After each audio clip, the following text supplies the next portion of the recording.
अस्सलाम वालेकुम नाजरीन, मैं हूं आपकी होस्ट एनिशा और आप देख रहे हैं वीकेंड शाइन विद एनिशा। कैसे हैं आप लोग? ठीक ठाक? मैं भी बिल्कुल ठीक और मेरी दुआ है आप हमेशा हंसते मुस्कुराते रहें, खुश रहें, आबाद रहें और इसी तरह हमारा शो देखते रहें। कराची का मौसम दिन को बहुत ज़्यादा शदीद किस्म का गर्म होता है पर अचानक बारिश हो जाती है।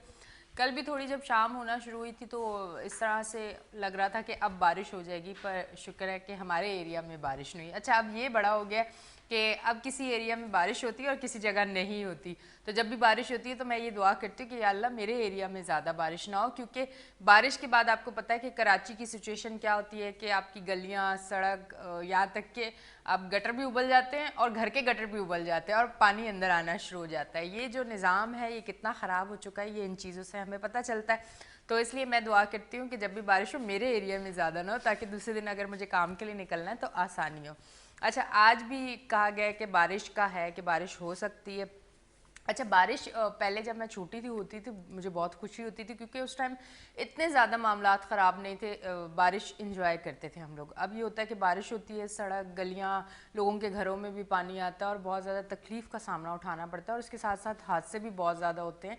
तो इसलिए हम लोगों की दुआ होती है कि बारिश हो, बस इतनी हो कि जितने हम इंजॉय कर सकें, उसके बाद मुश्किल ना हो जाए हम लोगों को। वो इस वजह से कि कराची के जो निज़ाम है नाकिस निज़ाम है, जिसकी वजह से हम लोग इस तरह से परेशान हो जाते हैं। अगर कराची के निज़ाम को बेहतर बनाया जाए और लोग आवाम का ख्याल रखा जाए कि आया बारिश के दिनों में या इन दिनों में इनको तकलीफ़ हो सकती है, तो आप यकीन करें बारिश बहुत अच्छी लगती है और सब बहुत ज़्यादा इंजॉय करते हैं। और कराची वाले तो वैसे ही कहते हैं ज़िंदा दिल लोग हैं, बड़े खुश होते हैं, हर मौसम को बड़ा इंजॉय करते हैं।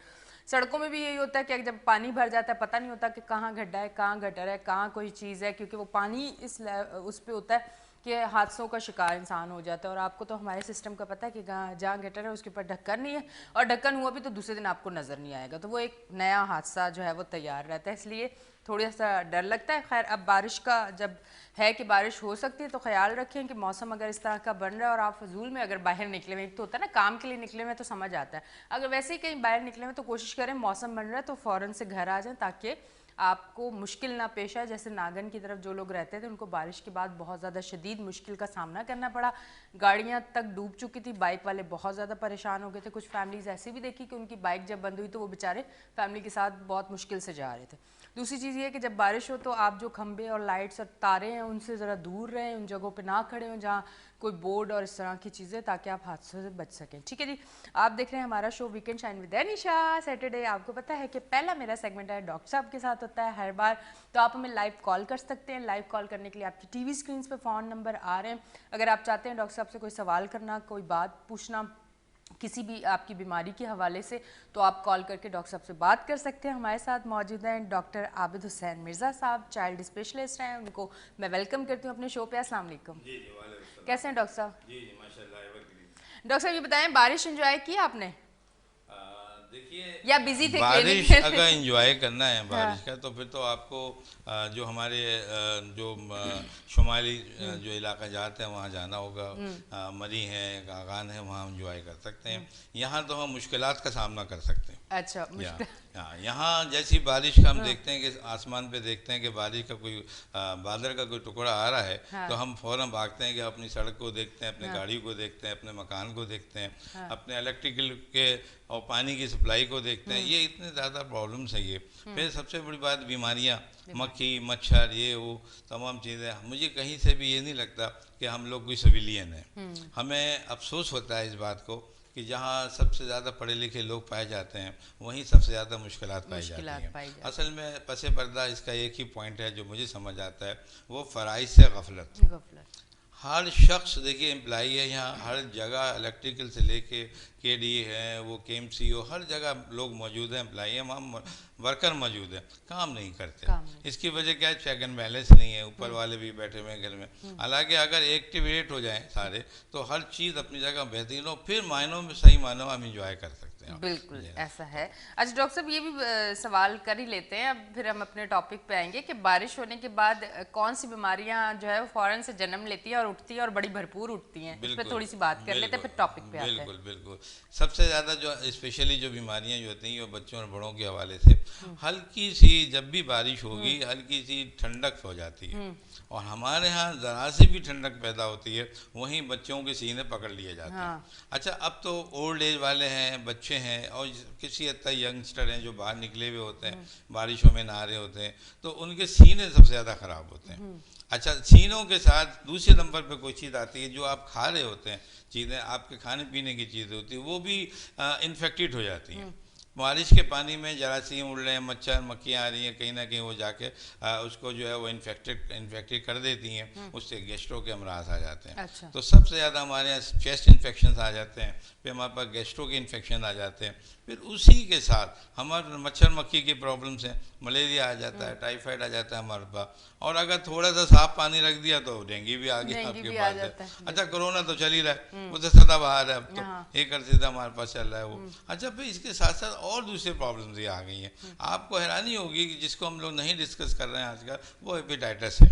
आज का हमारा टॉपिक भी हेपेटाइटिस है। अच्छा, hepatitis B, hepatitis C, hepatitis A, hepatitis D, ये इतने हैं हमारे मुल्क में कि हम जब डिस्कस करेंगे तो आप हैरान होंगी कि ये क्या हो रहा है, इतने इसके मारे हम तो इसको डिस्कस ही नहीं करते। अच्छा डॉक्टर साहब, हेपेटाइटिस पहले इतना ज्यादा नहीं था, अब बहुत ज्यादा, हर तीसरे बंदे को अगर चेक करें तो मुझे ऐसा लगता है कि हेपेटाइटिस होता है। इसकी मेन वजह क्या? बिल्कुल सही आप कह रही हैं। नया लेटेस्ट सर्वे जो है उसमें हर चौथा फर्द जो है वो हेपेटाइटिस में मुब्तला है। अच्छा। हर चौथा फर्द है। हमारे यहाँ पूरी दुनिया को अगर हम ले लें तो 2 मिलियन लोग इस हेपेटाइटिस में मौजूद हैं, जिसमें से आपकी तकरीबन पूरी दुनिया लेवल पर मोर देन 2 लाख की डेथ हो रही है हर साल मोर देन 2 लाख की डेथ हो रही है हेपेटाइटिस के अंदर, समझना। तो अब जब ये इतनी डेलिकेट और नाजुक बीमारी है तो इसके साथ हमें इस पर तवज्जो करनी चाहिए। इसके जो बढ़ने के इम्कान हैं या जो बढ़ जाती है, इसके तरीके का यानी ट्रांसमिशन जो हेपेटाइटिस है वो भी बड़ा सबसे मुख्तलिफ है। इसका जो है ये कॉन्टैक्ट है, ये कोई ग़िज़ा से नहीं हो रही है, ये कोई पानी से नहीं हो रही है, ये कॉन्टैक्ट है। आपके जो कोरोना में हम कहते हैं कि भाई सोशल कॉन्टैक्ट ना करो, तो इससे सोशल कॉन्टैक्ट में से आपके हेपेटाइटिस की बचत हुई है। अच्छा। या आपके जब भी सोशल कॉन्टैक्ट आएंगे, इसके जो वायरस हैं, ये एक वायरस होता है, ये हेपेटाइटिस बी का, हेपेटाइटिस सी का, फिर डी है, फिर ए, ये वायरसेस हैं हमारे यहाँ जो हमारे यहाँ पाए जाते हैं। ये एक बॉडी से दूसरी बॉडी को ट्रांसफर होते हैं। इसकी वजह ये है कि अब दूसरी बॉडी कैसे अटैच हो, है ना। अच्छा, ये सबसे आसान तरीका है। अब जैसे आपने सिरिंज इसका इस्तेमाल करते हैं, ब्लड ट्रांसफ्यूजन्स होती हैं, सबसे पहले जो डिटेक्ट हो रहा था ये जब ब्लड दिए जाते थे बीमारियों में, एक दूसरे को ब्लड ट्रांसफ्यूजन किया जाता था, उसकी जब स्क्रीनिंग हम लोग कराते थे तो उसमें हम देखते थे कि हेपेटाइटिस के जो वायरसेस आ रहे थे। वहाँ से इसकी ये अवेयरनेस शुरू हुई कि ये क्या हो गया, ये पानी ये जो है इसमें यहाँ कहाँ से आ गया ये। अच्छा, फिर उसके बाद जो है आपकी जो बॉडी की सिक्रीशंस हैं, समझे ना, हमारे सलाइवा है ना, सवाए जो है आंसू हो गए, आंसू के जो हमारी जो लेक्रीमेशन है, इसके अलावा बाकी हमारे हर बॉडी के हर हिस्से में हेपेटाइटिस होता है अगर वो इन्फेक्टेड बंदा है तो है। यहाँ तक कि अगर आप जो है बाज़ औक़ात प्यार करने से भी हेपेटाइटिस फैल जाता है। अच्छा। यानी बच्चों को एक बंदा घर में हेपेटाइटिस का है, वो छोटा बच्चा आ रहा है, उसको प्यार कर रहा है, वो इधर देख रहा है, इधर चिम रहा है, वो हेपेटाइटिस को फैला रहा है, वो वेक्टर बन गया उसके साथ, समझे। अच्छा, ये भी हुआ कि वो जिसको हेपेटाइटिस है उसको पता ही नहीं था कि मुझे हेपेटाइटिस है, वो कैरियर चल रहा है। क्यों? इसलिए कि ये हेपेटाइटिस की जो एक अच्छा जो है बड़ा अलमिया ये है कि ये एसिम्प्टोमेटिक होता है। अच्छा। शुरू में सालों आपको पता नहीं चलेगा कि अंदर क्या हो रहा है। अचानक कुछ चीज़ें ऐसी सामने आएंगी, फर्स्ट कर लें आप ब्लड देने गए, फर्स्ट कर लें कोई आप टेस्ट कराने गए, उसमें आपको डिटेक्ट होता है कि अरे ये तो आपको हेपेटाइटिस हो रहा है। वो कहता है मुझे तो कोई भी प्रॉब्लम नहीं है, ऐसा क्या हो रहा है। तो फिर वो हम उसको डिटेक्ट करते हैं, जब इसके टेस्ट होते हैं तो वो निकल आता है अंदर। अच्छा, जब वो निकल आता है फिर मरीज़ को कन्विंस करना बड़ा मुश्किल। वो कहता है मुझे कोई तकलीफ़ नहीं है तो भाई मैं क्यों दवाइयाँ लूँ। सही बात है। आप उसको कहा जाता है कि आपको अंदाज़ा नहीं है, आप एक कैरियर हैं, आपका जी बॉडी जो है वो दूसरों को ट्रांसफ़र कर रही है, और सबसे नियरेस्ट जो है, हाँ। सबसे नियर है वो आपकी वाइफ है, उसको ट्रांसफ़र होगा, फिर आपके बच्चे हैं उसमें जाएगा, फिर दोस्त अहबाब हैं उधर जाएगा, तो ये इतना डेंजरस बीमारी है, इसको फौरी तौर पर कट डाउन करने की ज़रूरत है। इसका बहुत आसान तरीका ये है कि मैंने पहले भी कहा था, हम रूटीन अगर अपने चेकअप में आ जाएं, हर 3 महीने बाद 6 महीने बाद अगर हम रूटीन चेकअप करें तो उसमें हेपेटाइटिस के भी टेस्ट होते हैं, हाँ। सीरोलॉजिकल टेस्ट होते हैं, अगर हम वो कराते हैं तो उसमें डिक्लेयर हो जाता है। अच्छा, जैसे डिक्लेयर हो जाता है तो डॉक्टर के पास जाएं, वो काउंसलिंग करेगा कि भाई ये कोई प्रॉब्लम नहीं है ऐसी, आपको चंद दवाइयों की ज़रूरत है। अच्छा, ये भी बात है कि हेपेटाइटिस में मेरा पर्सनल ऑब्जर्वेशन है ये कि मैंने देखा कि हेपेटाइटिस बी या सी या दूसरे ये मोड 80% अपने आप खत्म हो जाते हैं। अच्छा डॉक्टर साहब, ये बताएं कि कितनी किस्में, ए बी सी डी? इतनी इसकी ही है? नहीं, इसकी कई किस्में। अच्छा, A B C D E F G तक चला गया। अच्छा, तो सबसे ज्यादा खतरनाक, सबसे ज्यादा डेंजरस जो है बी और सी है। अच्छा, हाँ, लेकिन डी भी कम नहीं, कम तो कोई भी नहीं है, कोई भी नहीं है। हाँ। लेकिन हम ये देखें प्रीवलेंस किसका ज्यादा है। हाँ। सबसे ज्यादा बी का प्रीवलेंस है। अच्छा। मैंने कहा ना, more than 2 lakh around the world मौजूद है, समझे ना। इससे डेथ हो रही है, हर चौथा आदमी बी का शिकार है, हर पांचवा आदमी हेपेटाइटिस सी का है, हर छठा आदमी डी का है। अच्छा, ए जो है वो बहुत साइलेंट होता है, ये ज़्यादातर बच्चों में और लोगों में पाया जाता है। अच्छा। इसकी ज़्यादातर प्रॉब्लम नहीं होती। इसकी मैं बताऊंगा कि ए विटामिन, जब ए हेपेटाइटिस ए होता है, इसमें सिर्फ बच्चों को ये होता है कि उसकी वीकनेस हो जाती है। अच्छा डॉक्टर साहब, ये ए स्टार्ट होता है या ये मतलब थोड़ा सा गाइड लोगों को भी हो जाए ना, कि हम लोग जैसे समझते हैं ना कि स्टेप बाय स्टेप सारी चीजें, ए का अगर एहतियात ना की तो वो बी में चला जाएगा, इस तरह की कोई चीज होती है? ऐसा नहीं है, सिर्फ बी में ऐसा है। अच्छा, कि अगर बी है तो डी हो जाएगा, हो जाएगा। वो उसके दोनों के जो स्पाइक से मिलते हैं, अच्छा, तो बी वाले को डी हो जाता है। अच्छा, अगर फीमेल है, अच्छा ये 2:1 का रेशियो है, यानी अगर फीमेल 2 में है तो मेल में 1 होगा। अच्छा। तो अच्छा, अब जब फीमेल में होगी तो फीमेल, आपको पता है प्रेगनेंसी है, लैक्टेशन पीरियड है, उनमें हो जाता है। उनमें बी अगर है तो डी का चांस बहुत ज्यादा है। अच्छा। अच्छा, डी और ज्यादा डेंजरस है, बहुत रिपीटली ग्रो करता है वो। अच्छा। समझे ना, वो आपको बच्चे को किल, एबॉर्शन कर सकता है, मिसकैरेज कर सकता है, वो आपके बॉडी को इतना सीवियर पे बॉडी एक कर देगा, वो आपको फीवर कर देगा आपका, और बहुत जल्दी कॉम्प्लिकेशन में डेवलप हो जाता है वो। तो हमें ये चाहिए कि हम जल्द से जल्द डायग्नोज तो करें। अच्छा, ये डायग्नोज बड़ी मुश्किल से होते हैं। अच्छा। हाँ, ये मेरे पास आई प्रेग्नेंट लेडी है, फर्स्ट कर लो, मैं एक जो है मैं ओवरऑल एक बता रहा हूँ कि जैसे लेडीज आई कहने के साथ मुझे बहुत जो है वो बॉडी एक हो रहा है, हल्का बुखार भी है, दर्द जिसमें ऐसे पेट में दर्द है, और यूरिन भी मेरा येलो आ रहा है। अब आपने यूरिन के टेस्ट कराया, जब हमने देखा, हमने कहा अरे, जब हमने हेपेटाइटिस डी कराया तो डी निकल आया। डी निकल आया। अच्छा, जब वो डी निकल आया तो उसकी प्रॉब्लम कॉम्प्लिकेशन हमने देखा कि आ रही है बच्चे की, तो बहुत मुश्किल से वो बच्चा जो है बेबी को भी सेव किया जाता है, उसको सेव किया जाता है, बड़ी प्रॉब्लम्स होती हैं। अच्छा डॉक्टर साहब, ये सवाल करती हूँ और फिर मैं ए पे दोबारा आती हूँ, क्योंकि बच्चों के हवाले से आपने बताया था, उस पर भी आऊँगी, उस पर भी डिटेल में बात करूँगी। पर मुझे ये बताएं कि अगर कोई लेडी को हो जाता है हेपेटाइटिस, तो क्या वो प्रेगनेंसी उनके लिए नुकसानदेह नहीं होती? क्या उनकी उनके लिए जानलेवा हो सकती है प्रेगनेंसी, अगर वो हेपेटाइटिस की मरीज हैं, बी या सी या डी उनको है? सही, अभी तक का देखिए रूटीन ये है कि इसमें डेथ जरा कम होती है। अच्छा। इसकी वजह क्या है कि ये है कि ये लॉन्ग टर्म डिजीज है, यानी तकरीबन शुरू के 2-3 साल तक ये साइलेंट रहती है। ठीक है। फिर ये इसकी सिम्टम आने शुरू होंगी, जब सिम्टम आएंगे क्लिनिक के तो फिर पता चल जाता है कि ये चीज़ हो रही है, फिर ये चीज़ हो रही है। तो अच्छा, अगर यंगस्टर हैं आप, ओल्ड एज में नहीं है, अब 40 नहीं है, तो ये जल्दी इसका ट्रीटमेंट हो जाए। ट्रीटमेंट आसान है, आसान है। अच्छा। दोनों के ट्रीटमेंट आए हुए हैं, तकरीबन बी और सी के दोनों वायरस, एंटीवायरस के बेहतरीन ड्रग्स हैं। हेपेटाइटिस सी का इलाज बहुत सिंपल है, 2 से 3 महीने 4 महीने बस खत्म हो जाता है, बिल्कुल ये। अच्छा, बिल्कुल सिंपल, मतलब बिल्कुल खत्म हो जाता है। बी का भी यही हिसाब है, बी के लॉन्ग टर्म में 1-2 गोली खानी पड़ती है, वो भी क्लियर हो जाता है। डी जब आपने देख लिया कि उसकी जो कॉम्प्लिकेशन डेवलप हो रही है, आप उसको कॉम्पनसेट करें, उसको बढ़ने नहीं दें, फिर जैसे ही वो उसको कंट्रोल करते हैं, ये भी कंट्रोल हो जाता है। ये अब सब कंट्रोलेबल डिजीज है, क्योरेबल डिजीज है, पहले कोई नहीं था। 90 और 2000 तक ये बहुत ही डेंजरस मानी जाती थी ये चीज़ें। हम देखते थे कि हमारे पेशेंट जो भी ज़्यादा होते थे, अमूमन डेथ होती थी।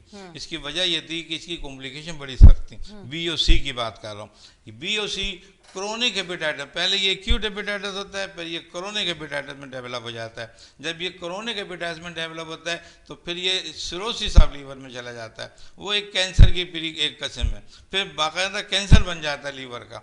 जब कुछ सोचें, जब सिरोसिस बन गया, कैंसर हो गया, तो बचना किधर है मरीज ने, है ना। लेकिन फिर भी 5 साल 10 साल ऐसे लगते हैं, उनकी डेथ होती है। फिर आप इसको क्यों नहीं हमने कंट्रोल, अब तो बहुत कंट्रोल में।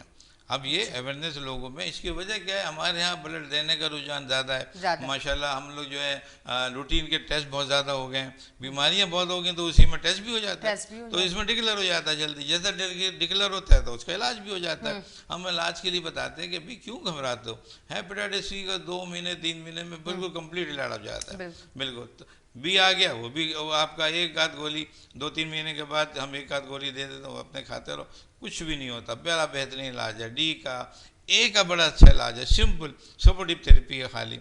आप लीवर को बचाएं, आप इन्फेक्शन होने से बचाएं। इम्यूनिटी जैसे हमने कहा था कोविड में होती है, इसमें भी इम्यूनिटी बड़े काउंटेबल होती है। अच्छा। सारे सिस्टम बॉडी के जो है वो इम्यूनिटी पे डिपेंड करते हैं। जहां आपका डिफेंस मैकेनिज्म वीक होगा, बीमारियां अटैक करेंगी, उनमें ये बीमारियां अटैक करेंगी। तो हेपेटाइटिस को हमें बहुत केयरफुल होना चाहिए। सबसे बड़ी बात यह है कि ये बीमारी आई कहाँ से, ये हमारे इर्द गिर्द बीमारी नहीं थी, ये माइग्रेशन जो लोगों ने किया था, ये जो चाइना से लोग पाकिस्तान आए, ये जो अफगानिस्तान से लोग हमारे मुल्क में आए, साउथ अफ्रीका से हमारे पास आए, इनमें था ये जरासीम। अच्छा। ये आने के बाद आगे फैले, इन्होंने सिरिंजिंग यूज़ कराई। पहले हमारे यहाँ डॉक्टरों के पास जब पेशेंट आता था तो सिरिंज वही पुरानी इस्तेमाल हो गई, वो पुरानी में एक इसको लगी, एक दूसरे को लगी, वो इसको स्प्रेड हो गया, ये उससे स्प्रेड हो गया। बाज़ औक़ात इसी के साथ HIV जो बीमारी, एड्स की बीमारी, वो भी डेवलप हो जाती है। अच्छा, तरीक़ेकार सबका एक ही है, मोड ऑफ ट्रांसमिशन सबका सेम है।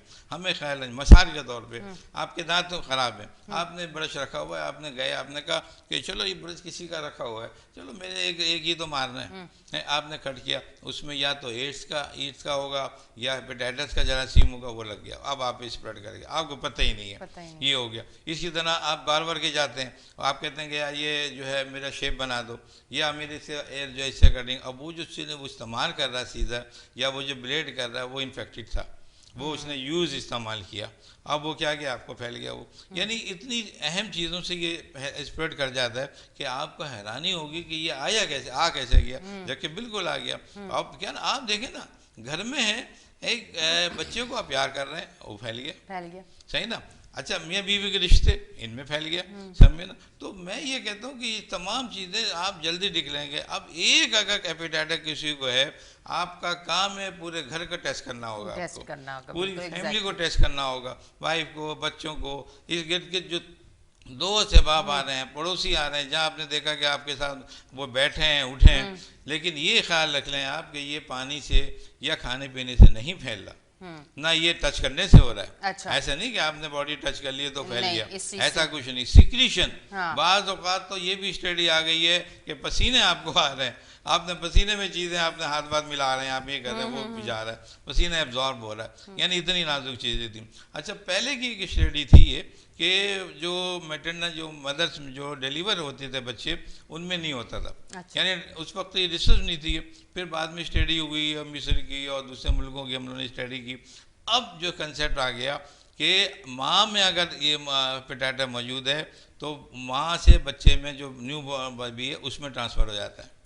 अच्छा, जब उसमें चला गया, आपने टेस्ट तो किया ही नहीं कोई, अब माँ तो चल रही है, इलाज हो रहा है, बच्चा कैरियर हो रहा है, अब बच्चा चल रहा है, बढ़ रहा है, अब वो 3-4 साल के बाद चीज़ें निकलनी शुरू हुई, उसकी जो है प्रॉब्लम क्रिएट जो थे, उसके कॉम्प्लिकेशन डेवलप होना शुरू हुई। ऐसे बच्चे बड़े डेंजरस हो जाते हैं आगे जाके। 4 और 5 और 6 साल के बाद मैंने देखे हैं, मैंने बहुत बच्चे देखे हैं ऐसे जिनके हेपेटाइटिस बी, ज़्यादातर बच्चों में हेपेटाइटिस बी होता है, सी का चांस बड़ा कम होता है। अच्छा, जब बी हो गया और ये कॉम्प्लिकेशन हो गई तो जिगर से पानी बनना शुरू होता है, ईसाइटिस कहते हैं, जिगर पेट फूलना शुरू हो जाता है, पानी बन जाता है, लीवर डैमेज होने लगता है बिल्कुल। अब ये जब वो डैमेज होगा, आपकी सारी चीज़ें बॉडी की, प्रोटीन हो गई, कार्बोहाइड्रेट हो गए, फैट सब कम हो गई, अब वो बिल्कुल हेल्थ उसकी कम हो रही है, और अल्टीमेटली अगर आप प्रॉपर मैनेज नहीं करते तो डेथ हो जाती है। तो इसलिए मैं कह रहा हूँ कि ये सब चीज़ें इंतहाई ज़रूरी हैं, पूरी स्क्रीनिंग होनी चाहिए, एक प्रेग्नेंट लेडीज़ की पूरे टेस्ट होनी चाहिए, बार बार शुरू में, बीच में, एंड पे बच्चे जैसे हो जाते हैं। बच्चे जैसे ही जो है वर्ल्ड में आते हैं, आपने दुनिया में आए, आपने फौरी तौर पे उनकी भी टेस्ट कराया आपने आगे देखे, फिर उसके साथ अगर एक को है पूरी फैमिली के टेस्ट कराए आप। इसके साथ आप ये समझ लें कि जो डिलीवरीज होती हैं, जो मैटरनिटी होम्स होते हैं, उनके जो इंस्ट्रूमेंट यूज़ होते हैं बिल्कुल अलग होते हैं। इसमें आम इंस्ट्रूमेंट नहीं यूज़ कर सकते, और जो इंस्ट्रूमेंट हैं वो जहाँ उसके लिक्विड से जो लाइकर है या किसी चीज़ से अटैच हो जाएंगे या लग जाएगा, उससे भी वो स्प्रेड होगा। वो एक लेबर रूम में जो है वो अगर आपने स्टेरिलाइज नहीं किया तो सारा हेपेटाइटिस हो गया उसके अंदर। तो ना आप गलत पहने में बड़ी एहतियात करते हैं। हेपेटाइटिस बी, सी या डी की जो डिलीवरीज होती हैं या जो ऑपरेशन होते हैं बड़ी एहतियात की जाती है, वो बिल्कुल सेपरेट होते हैं। आम उनको आप एडमिट नहीं कर सकते आप इन चीज़ों को। तो मैं ये समझता हूँ कि हमें इंतहाई सब जब इतनी ज़रूरत है तो हम इनके शुरू में क्यों नहीं एहतियात कर लें। हाँ, बिल्कुल, तो हमारा काम यही है कि शुरू में हम उनका टेस्ट करें उनके, और टेस्ट करने के बाद डॉक्टर से रिव्यू करके उसका प्रॉपर ट्रीटमेंट ले लें। इसमें बड़ा आसान हो जाता है, इसमें कोई मुश्किलात बात नहीं। अच्छा डॉक्टर साहब, एक बात और आपसे पूछूंगी कि स्टार्ट में बात हुई थी पर वो वहीं थोड़ी रुक गई, तो मैंने दूसरा सवाल कर लिया, पर उस पर भी आते हैं, हो सकता है कुछ लोग सुनना चाह रहे हो। डॉक्टर साहब, बच्चों में भी हेपेटाइटिस बहुत ज़्यादा है और ए का ज़्यादा है, तो वो किस वजह से, और आया वो ठीक हो सकता है किन वजूहात से ए और इतने छोटे बच्चों में हो रहा है, इसकी क्या वजूहात है? देखिए, इसकी सबसे बड़ी वजह की है, सबसे बड़ी वजह तो पेरेंट्स से, मदर से ना, वहीं से वो आया वो बच्चों में और वही चलना शुरू हो गया। 2-4 साल तक मालूम नहीं हुआ, जब आपने उनके टेस्ट करे तो मालूम चल गया। इसके अलावा यही बच्चे ऐसी जगह से टच में आ गए, मिसाल तो उन्होंने ब्रश इस्तेमाल कर लिया, इन्होंने कंगा कॉम ये इस्तेमाल के लिए से भी फैल जाती है। अच्छा। ये यानी इसकी मोड ऑफ ट्रांसमिशन बिल्कुल डिफरेंट है आम लोगों के मुकाबले में। यानी हमारे यहाँ एक ये होता है कोरोना के सिलसिले में या दूसरी बीमारियाँ कि हम पानी से, ग़िज़ा से, हम इनसे बच रहे हैं। यहाँ ये बिल्कुल डिफरेंट हो गई। यहाँ बॉडी कॉन्टैक्ट, कोई ऐसी इन्फेक्टेड चीज़ हो वो आपसे बॉडी से टच हुई और गया, ब्लीडिंग, ज़रा भी कहीं भी ट्रामा, आपका ट्रामा हुआ, आपकी इंजरीज हो रही है, आपके ब्लड निकला है, आपको पता नहीं है, आपका जो आपको हेपेटाइटिस हो रहा है, वो जो ब्लड जहाँ जहाँ जिसको टच होगा वो स्प्रेड हो गया। इसी तरह ये भी हो सकता है कि वो बंदे जो आपके नज़दीक आ रही है, नर्स आपके पास नज़दीक आ रहे हैं, आपके पास मेल ना या फीमेल है, तो उनको इन्फेक्टेड हो, वो आपकी ड्रेसिंग कर रही हैं, वो इन्फेक्टेड है, उनका ब्लड जो है ना, इसका ब्लड आपको लग रहा है, समझे ना, तो ये जो इन्फेक्टेड है उसका पसीना और दूसरी चीज़ें वो सब अगर आपने स्टेरिलाइज नहीं किया सही तरह तो एक दूसरे उसका इसको लगेगा, इसका उसको लगेगा, समझे ना। तो ये देखिए, यानी मेडिकल की जो फैसिलिटीज़ हैं अगर वो स्टेरिलाइजेशन के साथ नहीं होंगी वो भी एक सबब बन जाती हैं हेपेटाइटिस को फैलाने के लिए। छोटे बच्चों का भी ये होता है, छोटे बच्चों की मैंने कहा ना, उनको पता ही नहीं है ना बेचारों को वो क्या हर चीज़ मिस यूज, सब हैंडलिंग है यूज। आप बच्चों को मना कर दें कि बेटा आपने कोई चीज़ को यूज़ नहीं करना, घर के यूज़ करनी है, यहाँ देखिए नहाने की टॉवल है आप उसकी इस्तेमाल कराएं, आप समझे ना। इसी तरह कंगों का इस्तेमाल है, इसी तरह और बहुत सी चीज़ें जो आप घरों में इस्तेमाल करते हैं, सिरिंजों का इस्तेमाल है, आप इनको जो है एहतियात करेंगे तो ये स्प्रेड नहीं होगा, सेफ रहेगा। ट्रीटमेंट इसका बड़ा सिंपल है। अच्छा। आप सपोर्टिव थेरेपी करते हैं। हेपेटाइटिस ए की जो है बाकायदा जो इसका प्रोफाइलेक्टिक ट्रीटमेंट है वो नहीं है, तो इसका हम सपोर्टिव थेरेपी, यानी उसमें हेपेटाइटिस हो रहा है, पीलिया का इम्कान है, दर्द है जिसमें हल्का बुखार, आप उसको दें कि स्लोली इम्यूनिटी इसको आप बढ़ाएं बच्चे की, ये बच्चा आगे सेटल हो जाता है, मतलब ये खत्म हो जाता है, ये खत्म हो कंट्रोल हो जाता है। लेकिन लॉन्ग टर्म होता है ये। हाँ, ये कम से कम 6 महीने, साल 2 साल चलता है इलाज। थोड़ा स्लो मैंने किया, मेरे पास बहुत पेशेंट है हुए, मैंने इनको ट्रीट किया, समझा दिया, आखिर में नेगेटिव हो गया, ये भी हो जाता है। इसी तरह बी और सी के भी यही ट्रांसमिशन है, यानी आप ब्लड से फैल गया, ये समझना कॉम से फैल गया, ईट भी इसी तरह फैलती है। अच्छा, यूजुअली ये सब ये होता है कि बी के साथ और प्रॉब्लम भी आ जाती है, एड्स की प्रॉब्लम भी आ जाती है। अच्छा। एक कंप्लीट जो है टेस्ट जो है सीरोलॉजी का टेस्ट बहुत ज़रूरी है। सीरोलॉजी का टेस्ट के साथ हम PCR कराते हैं।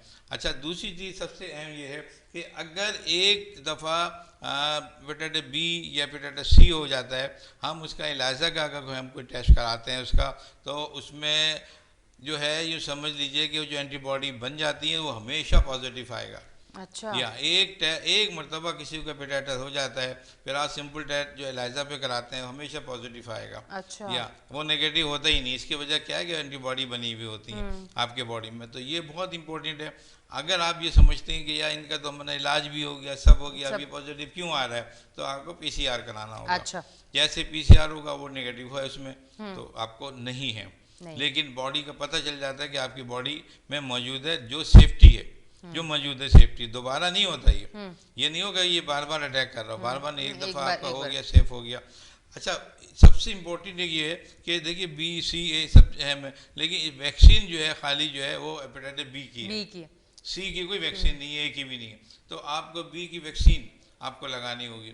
अगर आपने देखा एक मरतबा अगर किसी को अटैक हो जाता है फिर उसको वैक्सीन की ज़रूरत नहीं है, एंटीबॉडी बन गई है उसकी। लेकिन जिनको नहीं है, आप देखिए जहाँ बच्चों की पैदाइशी टीके लगते हैं वहाँ हेपेटाइटिस B के भी लगाए जाते हैं स्टार्टिंग से, तो उनकी प्रॉपर डोसेज दें, बच्चों को दें, तो वो बच्चे सेफ हो जाते हैं। हम सबको B वैक्सीन लगनी चाहिए, अगर नहीं लगी है उसकी मुझे लगी भी डॉक्टर साहब, हाँ लगी भी है तो वो सबको लगनी चाहिए, घर में बच्चों को लगनी चाहिए।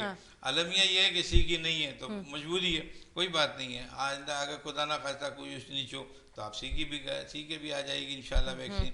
तो ये बड़ी इंपॉर्टेंट चीज़ें हैं, उसका बचाव करना है, उसकी वैक्सीन लगानी है, उसका फिर डिस्टेंस करना है, सोशल डिस्टेंस जैसे कोरोना में होता है ऐसा इसके अंदर बहुत ही इंपॉर्टेंट है। जब तक क्लियर ना हो जाए, मैं ये कहता हूँ कि जब तक हेपेटाइटिस अगर एक में मौजूद है, वाइफ में या शौहर में किसी में, तो आपको सोशल डिस्टेंस रखना होगा जब तक कि दोनों एक मुकम्मल ट्रीटमेंट ना हो जाए। जैसे ट्रीटमेंट हो जाए फिर आप डिस्टेंस आपस के बच्चों का ये आपको सिक्रीशन है ये करना है। अच्छा, पहले एक बात ये होती थी कि मदर को हुआ, बच्चे को हुआ, बच्चे के जो मिल्क है अभी तक की जो है इसमें डाउटफुल है कि बच्चे माँ का जो दूध है उसके अंदर हेपेटाइटिस के जो है जर्म्स नहीं होते, तो वो दूध पिला सकते हैं। अभी तक भी इसमें दो स्कूल ऑफ थॉट्स हो रहे हैं। अच्छा। एक कहता है कि नहीं पिला दो, एक कहता है नहीं पिलाओ। लेकिन मेरा अपना ख्याल अभी तो यही है कि सिर्फ कुदरत ने ये बड़ी ज़बरदस्त बात है कि कुदरत ने माँ के दूध में सिक्रीशन ये हेपेटाइटिस की नहीं रखी। तो माँ का दूध पिला सकता है, माँ अपने बच्चों को दूध पिला सकती है, भले वो हेपेटाइटिस की हो। अभी तक की तो मैं ये समझता हूँ, लेकिन आगे आगे देखिए और रिसर्च होती है तो क्या होता है इसका, तो हमें बड़ा केयरफुल होना चाहिए इन चीज़ों को। अच्छा डॉक्टर साहब, ये मुझे बताएं, हेपेटाइटिस का मरीज जो होता है वो जिगर का प्रॉब्लम हो जाता है हेपेटाइटिस वालों को, उस पर थोड़ा सा बताएं देखने वालों को कि जिगर को नुकसान देता है हेपेटाइटिस। देखिए ये जो मैं सिंपल बता दूं कि एक्चुअली हेपेटाइटिस हम कहते हैं किसे हेपेटाइटिस असल में इन्फ्लेमेशन ऑफ द लीवर। एक जरासीम का एक अटैक होता है जिगर के ऊपर। अब ये एक्यूट अगर हो रहा है तो जल्दी आपको वह क्लिनिकल फीचर यानी सिम्टम जो है वो अपीयर हो जाएंगी, वो भी लेकिन इतनी जल्दी नहीं, वो भी टाइम लेंगे, आपके 3 महीने 6 महीने लेती हैं। इसके जो अटैक होते हैं वो इतनी जल्दी अपीयर नहीं होते उसके। लेकिन इसमें जो जॉन्डिस या पीलिया हो जाता है, हर पीलिया या हर जॉन्डिस या हर इन्फ्लेमेशन हेपेटाइटिस B, C या A नहीं होता या इसके बहुत से और इन्फेक्शन हो जाते हैं। हमारे यहाँ फिजियोलॉजिकल जॉन्डिस हो जाता है, हमारे यहाँ दूसरे जो है ब्लड डिसऑर्डर के जॉन्डिस हो जाते हैं, हीमोलिटिक एनीमिया में होता है, उसमें हो जाता है, बहुत से फैक्टर है। पर डॉक्टर साहब ऐसा नहीं होता कि ऐसा तो कोई नहीं है कि जॉन्डिस का अगर आप प्रॉपर ट्रीटमेंट ना लें तो वो हेपेटाइटिस की तरफ चला जाता है, ऐसा कुछ है? नहीं, ऐसा नहीं है। ऐसा उस वक्त होगा जब तक के कोई कांटेक्ट आपके साथ नहीं होगा। अच्छा, अगर आप कितने ही कमजोर हो, मरीज कितना ही कमजोर हो रहा हो, इम्यूनिटी इसकी कमजोर हो, लेकिन कांटेक्ट आना जरूरी है। कहीं से वायरस आएगा।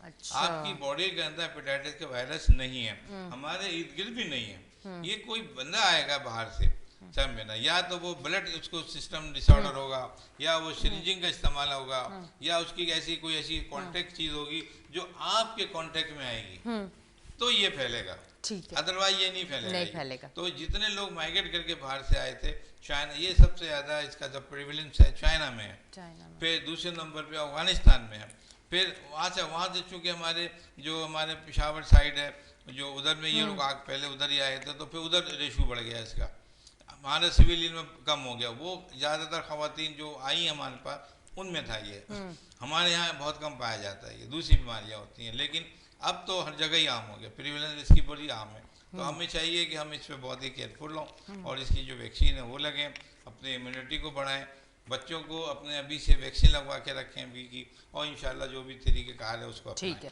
डॉक्टर साहब, इसके अलावा मैं आपसे एक सवाल करते जा रही हूँ, ब्रेक का टाइम आ गया पर मैं सवाल करके जाऊँगी कि डॉक्टर साहब हेपेटाइटिस तो हो गया, अब डाइट कैसी लेनी है वो आप मुझे ब्रेक से आके बताएंगे, ठीक है डॉक्टर साहब। तो आप देखते रहे हमारा शो। अगर जिन लोगों को हेपेटाइटिस है उसके बारे में आपको प्रॉपर अवेयरनेस दी जाएगी इस टाइम आज शो में, क्योंकि हमारा जो टॉपिक है वो हेपेटाइटिस का है। और उसके अलावा ये भी बताई जाएगी कि किस तरह की डाइट आप लोगों को रखनी चाहिए अगर आप हेपेटाइटिस है आपको। तो अब लेते हैं एक छोटी सी ब्रेक, मिलते हैं ब्रेक के बाद।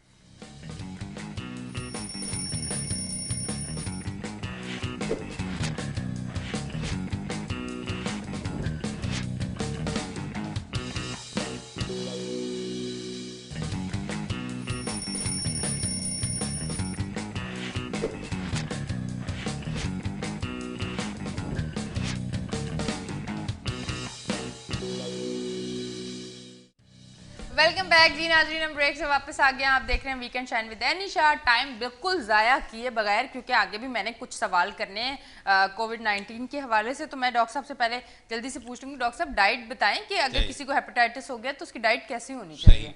देखिए, हेपेटाइटिस का मतलब होता है कि जिगर की बीमारी है ये, ठीक है। और ये एक्यूट या क्रॉनिक होगी। जब एक्यूट होगी तो आपको अंदाजा नहीं होता कि बीमारी क्या हो रही है, लेकिन जब ये डिक्लेयर हो जाती है तो आपका जिगर डिस्टर्ब होता है। इसका मतलब ये हुआ हाजमा डिस्टर्ब हो गया। ठीक है। और हाजमा का मतलब ये हुआ कि जो आप ग़िज़ा खाएंगे वो एब्जॉर्ब नहीं होगी। ठीक है। आपका पेट आहिस्ता आहिस्ता फूलने लगेगा, अब्डोमिनल डिस्टेंशन ग्रेजुअल होने लगेगी, मैदे की तेजाबियत बढ़ने लगेगी। तो इसकी ग़िज़ा बड़ी सिंपल है। आप जितने भी ग़िज़ा आप खाएंगे वो लिक्विड डाइट पे पहले अपने को रखेंगे। यानी आपने इसमें जितने भी कार्बोहाइड्रेट लेंगे, आप मीठी चीज़ें लेंगे, जूस पियेंगे, आपको एनर्जी ज़्यादा मिलेगी, आपका जिगर बेहतर होगा।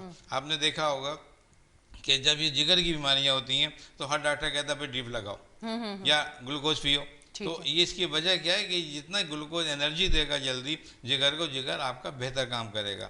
और जितनी आप फैटी डाइट, कोलेस्ट्रॉल वाली, कोलेस्ट्रॉल फ्री डाइट ये रिकमेंड होती है। मतलब अच्छा डॉक्टर साहब, ऑयल और घी मक्खन से भी थोड़ा दूर रहना है। जितनी भी ऑयल वाली चीजें, कोलेस्ट्रॉल वाली चीजें, ये आपको अवॉइड करनी है।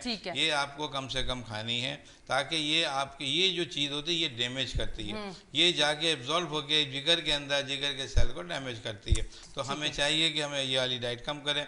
प्रोटीन रह गई जो ग्रोथ के लिए होती है वो आपको लेनी है। उसमें आप अंडा, दूध, मछली ये कुछ ले सकते हैं आप, बिल्कुल ये इतनी ज़्यादा नुकसानदेह नहीं है। लेकिन अगर आप पराठा खाते हैं, अगर आप जो है कोई ऑयल की ले लेते हैं आप कोई चीज़, वो आपको नुकसान दे, आप उसको एहतियात करें। लेकिन उस वक्त करेंगे जब आपका एजिबिलिटी लेवल जो है या आपकी जो बिलिरुबिन लेवल जो है वो आपके बढ़ रहे हैं, अब नॉर्मल हो रहे हैं। एजिबिलिटी लेवल जो है वो आपका अब नॉर्मल हो रहा है, और उस हिसाब से फिर आप ग़िज़ा अपने तयन करते हैं आप। लेकिन जो एनर्जी आप लिक्विड डाइट से ले सकते हैं वो बेहतरीन है। तो अपनी डाइट का डिज़ाइन ऐसे करें कि कोलेस्ट्रॉल बेहतर करें, कम से कम करें, कार्बोहाइड्रेट को बेहतर करें, प्रोटीन डाइट उसमें शामिल होनी चाहिए, और थोड़े थोड़े नमकियात हैं जो है, एलिमेंट जो इलेक्ट्रोलाइट्स हैं, ये थोड़े थोड़े लेते रहें। मैं समझता हूँ बेहतरीन है।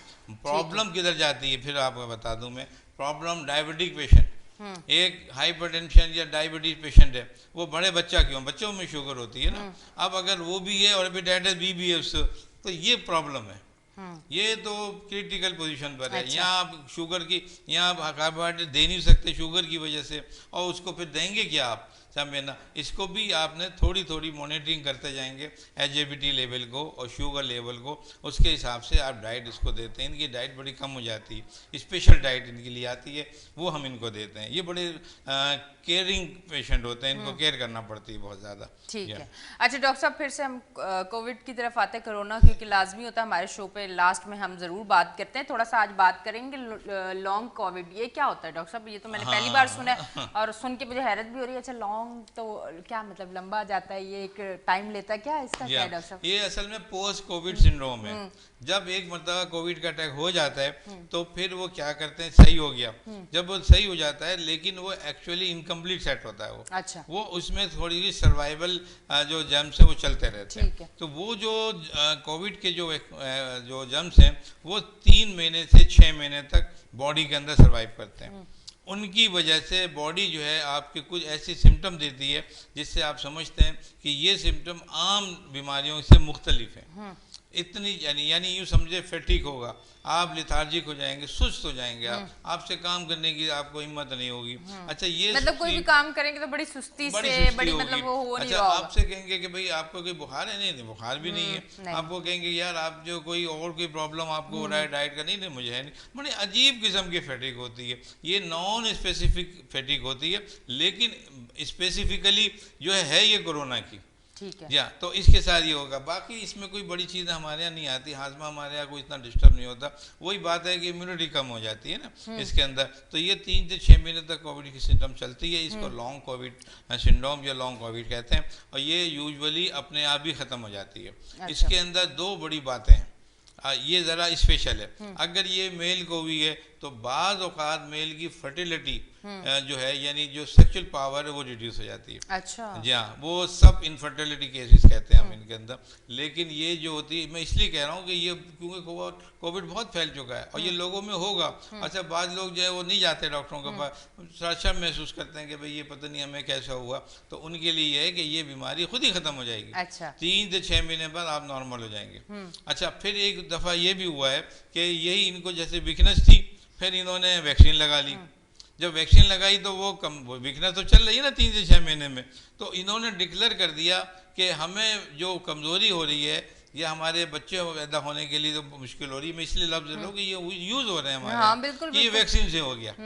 अब उन्होंने कहा नहीं ये तो कोई हुकूमत की पॉलिसी होगी कि भाई वो वैक्सीन लगाओ बच्चे नहीं होंगे। अच्छा डॉक्टर साहब, देखिए अब ये बात भी जब हो ही गई है तो मैं कर लेती हूँ। मुझे काफी लोगों ने ये कहा कि यार ये मतलब अगर ये वैक्सीन लगाएंगे तो फिर शादी नहीं हो सकती। मैंने कहा क्यों नहीं हो सकती, क्योंकि उसके बाद एक सिलसिला ही नहीं रहेगा। मैंने कहा नहीं यार, मतलब किस तरह की बच्चों वाली बातें, और ये बड़ी आम है बातें, और आम बातें जब हम लोगों को सुनने को मिलती है तो ये स्क्रीन पे इसलिए डिस्कस की जा रही है ताकि आपको पता चले कि ऐसा कुछ भी नहीं है। बिल्कुल, तो ये चीज़ है, ये वजह लॉन्ग कोविड है। अच्छा। इसकी वजह लॉन्ग कोविड है, वो 3 से 6 महीने तक अंदर है मौजूद है, वो सिम्टम दे रहा था। हाँ। आप समझ लें कि हमारी पावर उससे कम हो गई। देखिए ये पीरियड कवर हटा, वो कवर हो गया सब में ना। तो मेरा यही रिक्वेस्ट है कि इतनी जल्दी कोई भी डिक्लेरेशन नहीं करें। जो भी चीज़ वैक्सीन आ रही है या उसका इलाज हो रहा है, सोच समझ के हो रहा है भाई।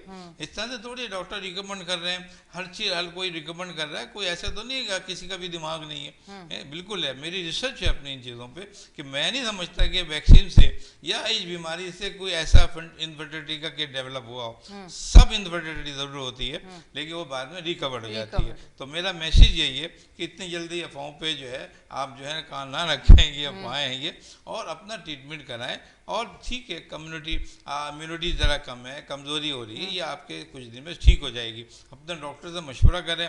मैं मैसेज दे रहा हूँ मैक्सिमम 6 मंथ है, इसमें आप सही हो जाएंगे। नहीं हो तो आप अपने डॉक्टर से रिव्यू करें कि कोई और वजह तो नहीं है कि इसके साथ जो होती है। तो मैं ये कहता हूँ अपने हर इसमें हेपेटाइटिस भी आ जाता है, आपका लॉन्ग कोविड आ गया आपका, और दूसरी जो बीमारियाँ आपकी ब्रेन की हैं। अब मिसाल के तौर पर एक इसमें आ गई लॉन्ग कोविड, मेमोरी आपकी कम हो गई। आपने देखा इसके साथ साथ आपने सूंघने की सलाहियत कम हो गई। आपने देखा कि कहाँ हेयरिंग कम हो रही है, आप परेशान हो गए। आपने कहा ये वैक्सीन से हो गया, ये वैक्सीन लगी तो उसके बाद हो गया।